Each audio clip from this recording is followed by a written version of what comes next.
को शांत करने के लिए अंग्रेज़ों द्वारा स्वशासन, सेल्फ रूल जैसे सुधारवादी कदम उठाए गए। 1919 में ब्रिटिश पार्लियामेंट ने गवर्नमेंट ऑफ इंडिया एक्ट पारित किया और मॉन्टेग चेम्सफोर्ड के चित्र भी लगे हैं प्रदर्शनी में। मॉन्टेग चेम्सफोर्ड सुधार के अंतर्गत केंद्रीय विधानसभा की स्थापना की गई।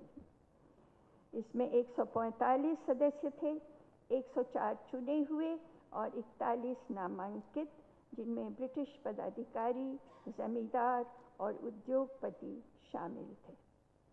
विधानसभा के अधिकार सीमित थे।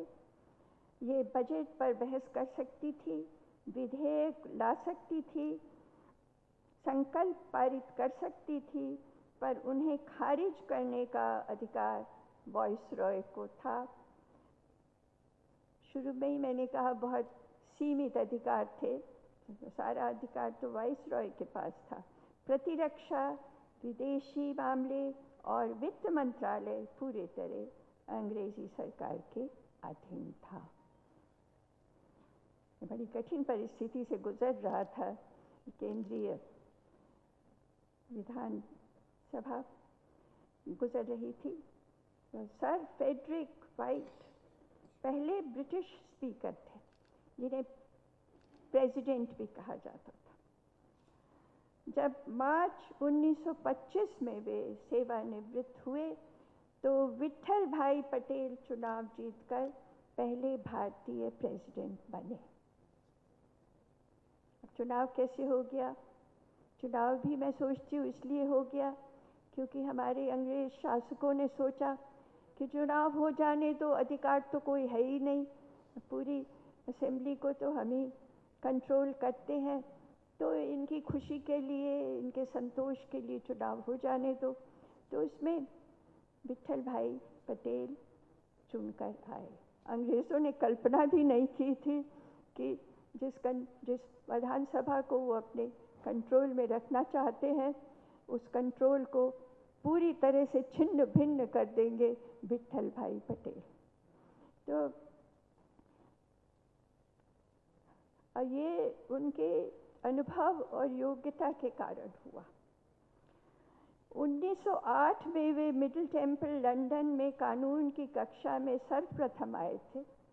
1912 में बॉम्बे लेजिस्लेटिव काउंसिल और 1918 में इंपीरियल लेजिस्लेटिव काउंसिल के सदस्य चुने गए। ये भी आपकी प्रदर्शनी में बहुत सुंदर ढंग से सजाया गया है और इस विस्तार में बताया भी गया है।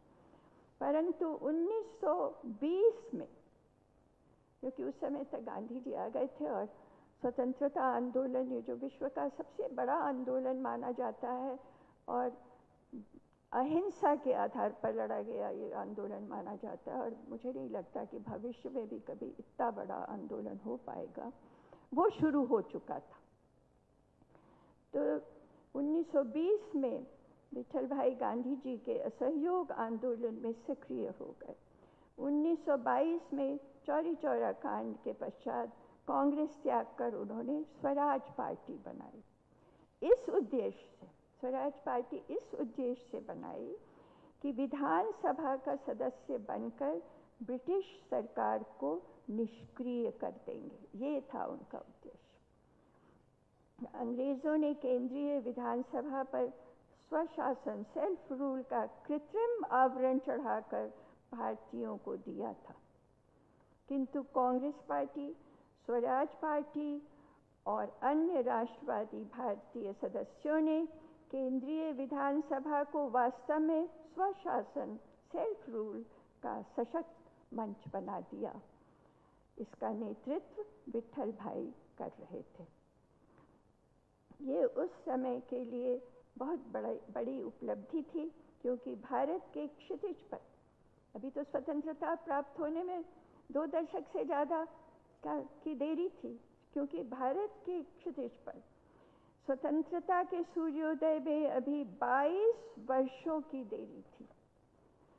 पहला विश्व युद्ध समाप्त तो हो गया था, पर ट्रीटी ऑफ वर्साई, वर्साई समझौते में ने जर्मनी को इस कदर कगार पर धकेल दिया था कि दूसरे विश्व युद्ध की सुगबुगाहट शुरू हो गई थी।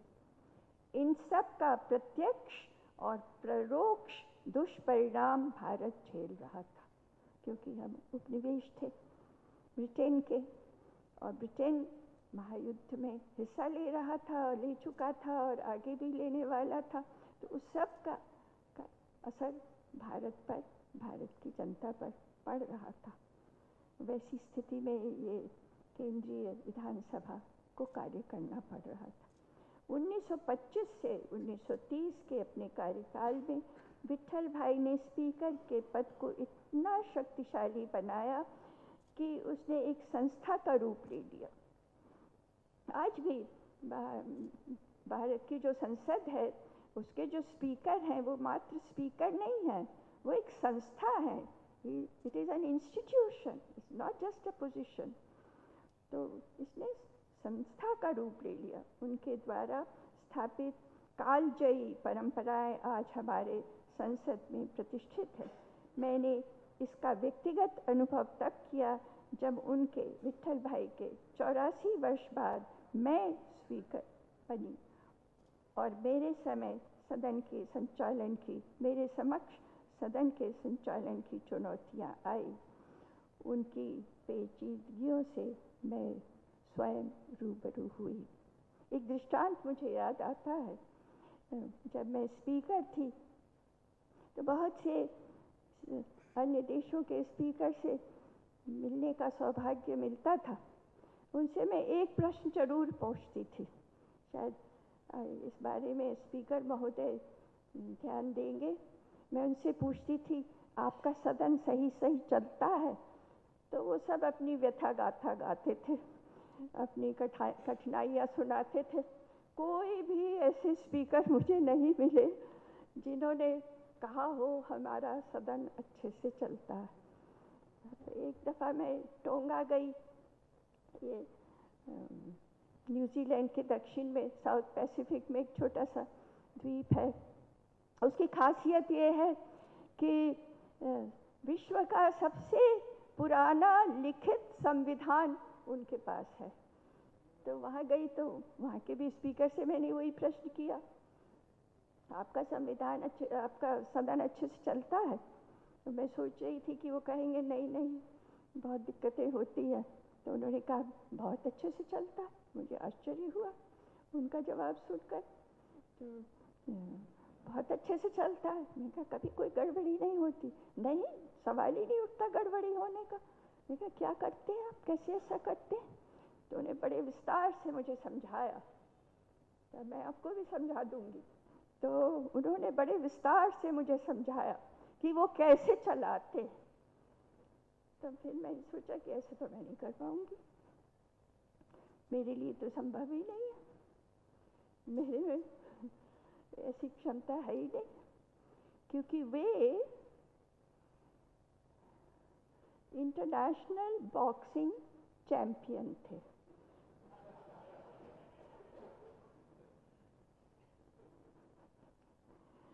तो वही एक अपवाद मिले और सब स्पीकरों में। तो विट्ठल भाई के समय में विधानसभा नवजात शिशु की तरह थी।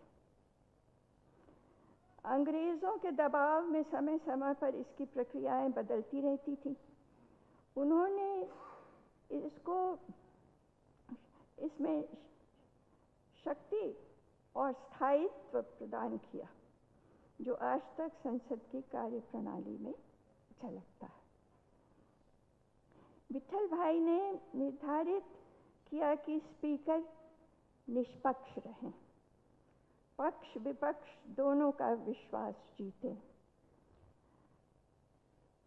केवल उस समय अपना वोट डालें जब पक्ष विपक्ष के वोट बराबर हों, यानी कास्टिंग वोट डालें। उस समय अंग्रेज हुक्मरानों से सवाल पूछना और उनके सही जवाब पाना कितना मुश्किल होता होगा, आप इसकी कल्पना कर सकते हैं। किंतु विट्ठल भाई ने प्रश्नकाल को अपनी सूझबूझ से बहुत शक्तिशाली बनाया।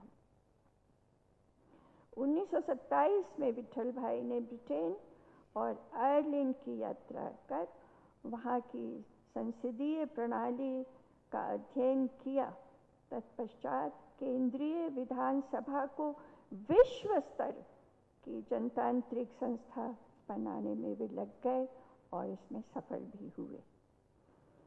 1928 में उन्होंने केंद्रीय विधानसभा का अपना अलग ऑफिस बनाया। ये तो बहुत ही साहसिक कार्य था। पहले ये ऑफिस अंग्रेज सरकार के अंतर्गत था और उनके प्रति जवाबदेह था। अब ये स्पीकर के अधीन और उनके प्रति जवाबदेह हो गया। ये स्वशासन की ओर उठने वाला एक मजबूत कदम था और भविष्य में बनने वाली संसद के लिए मिसाल भी था।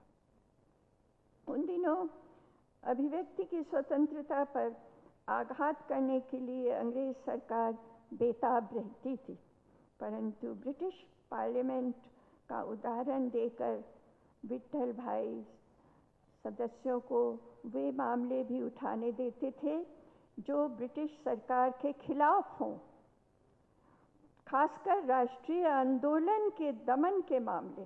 कितना साहसिक कार्य होता उस समय, ये उठाने देना सदस्यों को कि हाँ, जो राष्ट्रीय आंदोलन हो रहा है उसके ऊपर जो दमन चक्र चल रहा है उस पर बोले। तो उन्होंने राष्ट्रवादी भारतीयों की आवाज़ इस प्रकार बुलंद की। साथ ही साथ उन्होंने राजनीतिक तनाव भी घटाया। ये एक खूबी है कि जिसको कहते हैं टाइट रोप वॉकिंग। इधर वो जो राष्ट्रवादी और जो भारत की स्वतंत्रता चाह रहे थे उनके पक्षधर भी थे, और उधर वो अंग्रेज़ों से भी अच्छे संबंध बनाकर राजनीतिक तनाव को घटा रहे थे। ये करना आसान काम नहीं है, वो ये कर रहे थे। 1929 में शहीद आज़म भगत सिंह और बटुकेश्वर दत्त ने विधानसभा में बम विस्फोट किया। वास्तव में वो प्राणघातक बम नहीं था, फिर भी बम विस्फोट तो हुआ ही था। वैसी नाजुक परिस्थिति को विट्ठल भाई ने जिस समझदारी से संभालना वो अद्भुत है। उन्होंने उसकी भर्त्सना भी की और उसके उद्देश्य के प्रति सहानुभूति भी दर्शाई। ये उनकी प्रबल राष्ट्रीय भावना का द्योतक है। विट्ठल भाई ने संसदीय प्रक्रियाओं में सुधार किया और उनका नवीनीकरण किया। मैंने स्पीकर के रूप में उनका लाभ उठाया। मैं इस संदर्भ में ये बताना चाहूँगी कि कुछ सुधार मैंने भी किए, जिसमें प्रमुख है, एक दफ़ा हुआ कि 20 प्रश्न होते हैं, 20 प्रश्नकाल में तो जो सदस्य जिनको पूछना था 20 के 20 अनुपस्थित थे, तो पूरा प्रश्नकाल ही समाप्त हो गया।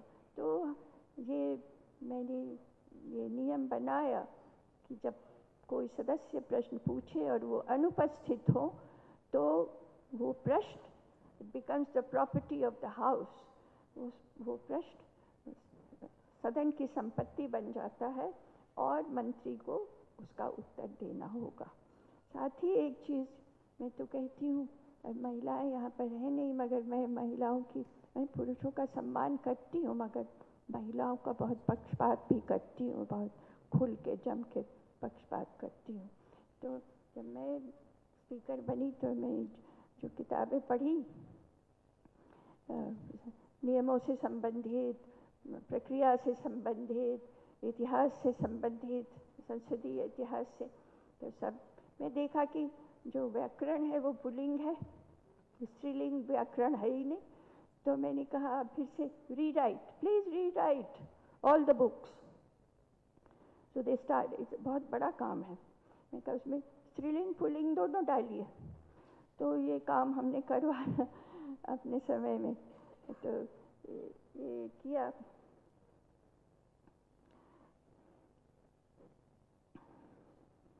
पहले वाइसरॉय के उद्बोधन के समय स्पीकर सदस्यों के साथ बैठते थे, और सर फ्रेडरिक वाइट जो थे, जब वे वाइसरॉय आते थे बोलने के लिए, तो नीचे जाकर सदस्यों के संग बैठ जाते थे। और विट्ठल भाई जब आए तो उन्होंने कहा कि नहीं, मैं तो ये एक कुर्सी है और ये एक संस्था है और एक इसकी गरिमा है, इसकी एक स्वतंत्रता है, इसकी अपनी एक शक्ति है, मैं इससे नहीं उठूंगा, कोई भी आ जाए।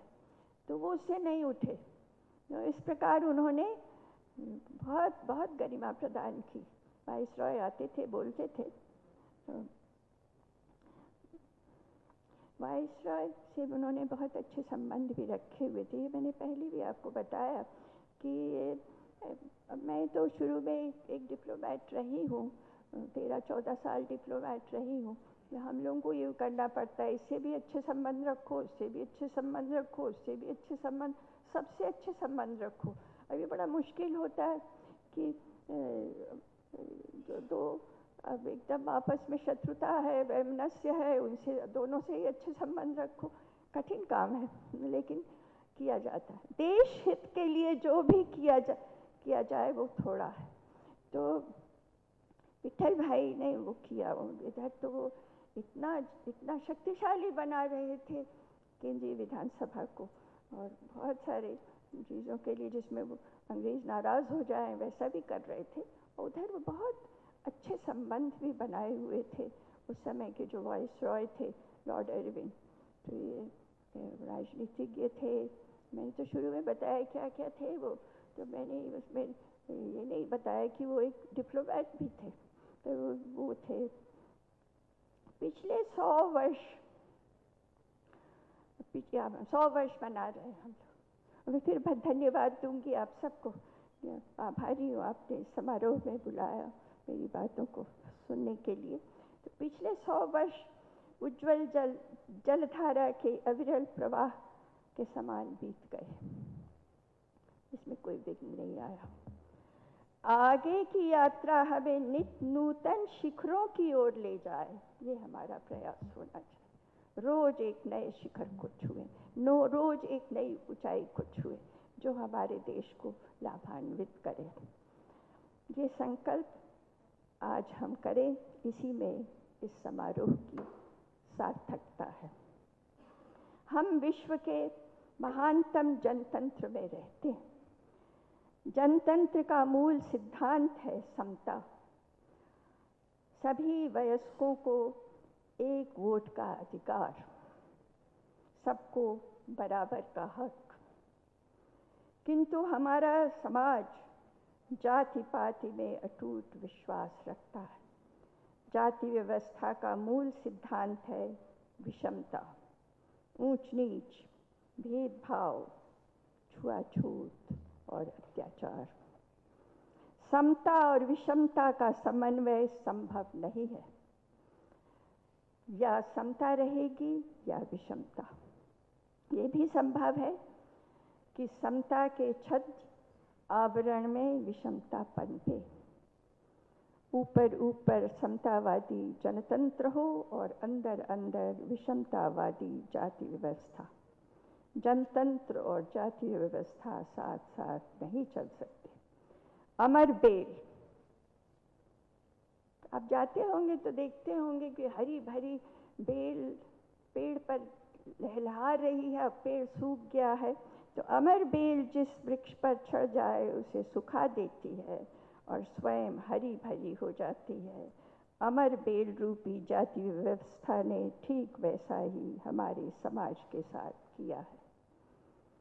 यदि हम वसुधैव कुटुंबकम में वास्तव में विश्वास करते हैं तो अपने समाज में उसे लागू करने का संकल्प आज लेना चाहिए। मनसा वाचा कर्मणा, समता लाना ही जनतंत्र है। समता जनतंत्र की आत्मा है। उसके न रहने पर जनतंत्र निर्जीव हो जाता है। अंत में मैं अपनी कविता सपनों की साझेदारी, पार्टनरशिप ऑफ ड्रीम्स से 2 पंक्तियां सुनाना चाहूंगी। होने दो घनघोर गर्जना, होने दो घनघोर गर्जना, तूफानों को आने दो। होने दो घनघोर गर्जना, तूफानों को आने दो। जन्म की नहीं कर्म की करो अर्चना, बाकी सब जाने दो। आपने मेरी बातों को ध्यान से सुना, मैं कृतज्ञ हूँ। आपका स्वास्थ्य उत्तम हो, आपके जीवन में प्रतिदिन खुशियों के इंद्रधनुष खिले। इस सुंदर पृथ्वी को और भी सुंदर बनाने के लिए आप यहाँ 100 वर्ष से भी अधिक समय बिताएं।